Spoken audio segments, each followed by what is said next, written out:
This actually came out last night, but it states that Wells Fargo CEO comments about diverse talent angers some employees.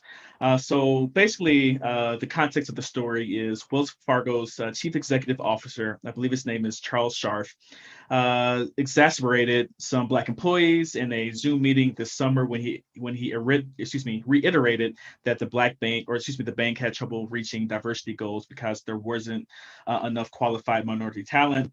I think his exact quote was here. It states, while it might sound like an excuse, the unfortunate reality is that there is a very limited pool of Black talent to recruit from. Someone said in that who was also on the call said this was a very constructive, right here, a very constructive conversation, and walked away encouraged. But just the fact that the CEO said something like that in terms of not being able to find good Black employees and good diverse talent rubbed a whole bunch of people the wrong way. So it goes on to say there is someone, let's say Ken Bacon of a mortgage industry professional, and also on the boards of, let's say, Comcast, LA Financial, some other places, big name places, says that there is an amazing amount of Black talent out here. If people say they can't find the talent, they either aren't looking hard enough or don't want to find it. The CEO of the largest U.S. bank employer has pledged to double the number of Black leaders over the next 5 years, and tied to executive compensation of reaching those diversity goals. So basically, if you hire more qualified Black people and more qualified minorities, you get bigger paychecks from an executive compensation standpoint. But I found this article to be very interesting. Actually, I did not find this article to be interesting from my perspective because, to me, it's kind of like saying water is wet, that a big time CEO would believe something like this. But I posted this on my Facebook page, and a lot of people were up in arms by what the Wells Fargo guy says. Of course, we all know this is not true. They're just not looking in the right places. And like the guy or the person, what was his name? uh, yeah, Ken Bacon mentioned, there is an amazing amount of Black talent out here. If they can't find it, they're not really looking for it. So, that's how I feel about the situation as well. But check this out on CNBC. It's all over the place, but CNBC is the first place that I saw it being posted a while back. The next article comes from Forbes. It talks about Citi pledges $1 billion to narrow the racial wealth gap and to confront wealth inequality. It says here on Wednesday, Citigroup, the nation's fourth largest bank by asset size, pledged more than $1 billion over the next 3 years to address widening racial wealth gap, to increase the economic mobility of Black Americans. So this came from Mark Mason, the CFO of Citi. He says that the killings of George Floyd in Minnesota, Ahmaud Arbery in Georgia, and Breonna Taylor in Kentucky are reminders of the dangers of Black Americans like me face in living our daily lives. The funds will be directed towards expanding access to banking and credit, building in communities of color, investing more heavily into Black-owned businesses, promoting the growth of Black homeownership, and strengthening cities' anti-racism policies and practices. So this could be a good opportunity if you have some type of startup related to these objectives that they actually laid out, and having the networks actually getting into Citi to see if you can pitch something for this $1 billion initiative, along with this pledge for $1 billion.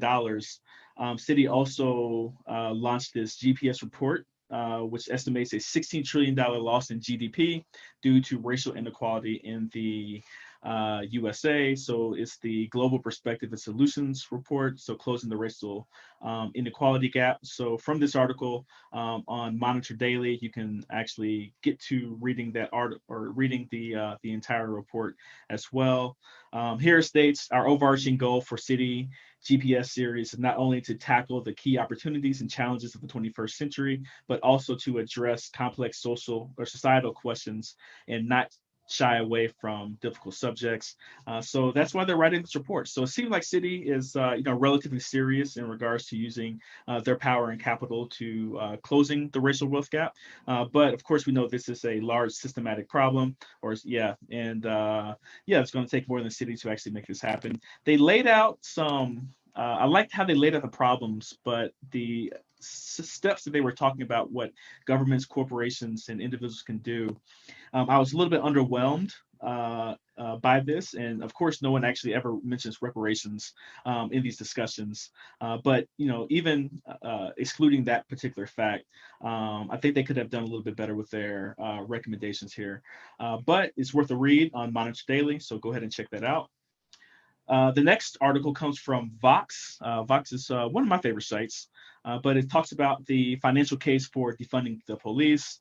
You know, mental illness came up a lot in regards to some of these police shootings, but they talked about some of the financial costs associated with these payouts when police have wrongdoing. So Christina Eelman, she was killed by the police, I believe, in 2006. She ultimately received $22.5 million from the city to settle police misconduct case. On the same day that they agreed to pay Alton Logan $10.25 million. According to the most recent data from the U.S. Census Bureau, local governments and state governments pay about $114 billion on police forces and about $80 billion, so $78.8 billion on prisons as well. But the article goes on to talk about how the coronavirus is making city budgets even shorter because they're losing tax-based tax revenue because all the businesses shut down and people are actually losing their jobs. So it talks about, by de facto, some of these cities are actually shutting down the police anyway. So this is worth a read on Vox. It's a long-form article, so the link would be in the description for that as well. The next article comes from Bloomberg News. So it says, "Stop waiting for capitalism to cure inequality."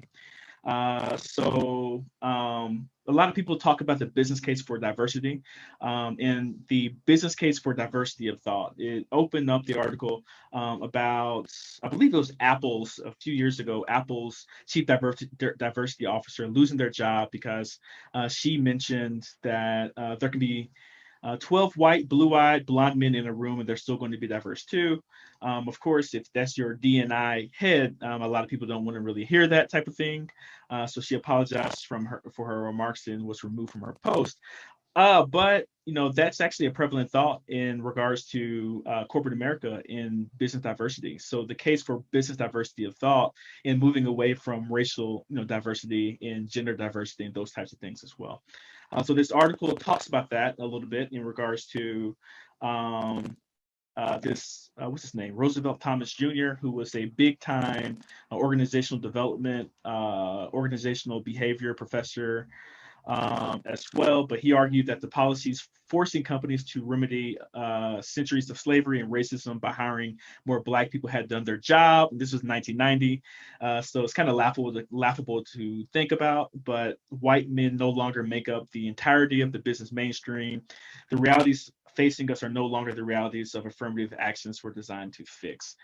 So that's an interesting take, but that was a dominant take, I believe, for a lot of companies. But this article talks about why that's just wrong. It references Pamela Newkirk's great book about Diversity Inc., the failed promise of $1 billion business as it relates to diversity. It became about everything except racial injustice. That's why we haven't seen much progress on this particular front. So this is a great article to read if you're interested in business diversity and how to diversify corporate America more, and the steps that actually need to be taken to make that happen. The last is some good news, actually. So the Black Business School recently launched a hotel course in terms of hotel ownership if you want to own your own hotel one day. The article is from Travel News Daily. It mentions U.S. Diversity Group launches first African-American owned hotel investment fund. So I'm going to be doing a lot more research on this, and I'm going to attempt to actually get them on the Black Financial Channel for an interview in terms of how they've done it. But it states here, a trio of prominent African-American business leaders has announced the formation of U.S. Diversity Group, LLC, a real estate owner, development, and management firm that is now offering investment opportunities through its hotel fund for the acquisition and management of properties. It is the first SEC registered hotel fund owned by African Americans. So congratulations to them. I did not fact check that, but I'm going to take it as truth in this particular instance in terms of them being the first. But whether they're the first or not, they are doing something excellent and positive. Here, I believe it's Toshia Posey. She states, providing unique opportunities for individuals, especially African Americans, to invest in hotel real estate. Whether your interests are personal, professional, or philanthropic, we offer three investment options that will allow you to create social impact through your ownership. So check this out as well. This will be, of course, in the description if you want to read more about this U.S. diversity group and the work that they're doing. But other than that, that's about all I have for today. So thanks for watching the Financial Juneteenth 5. Like I said, make sure you like, share, and subscribe as well to our channel. And let me know how you or what you think about this new segment. So this is something new that we're doing so we can keep our community informed on the real important stuff as it relates to Black economics, Black wealth, and Black finance. So let me know what you think about this segment, and take care. Be blessed.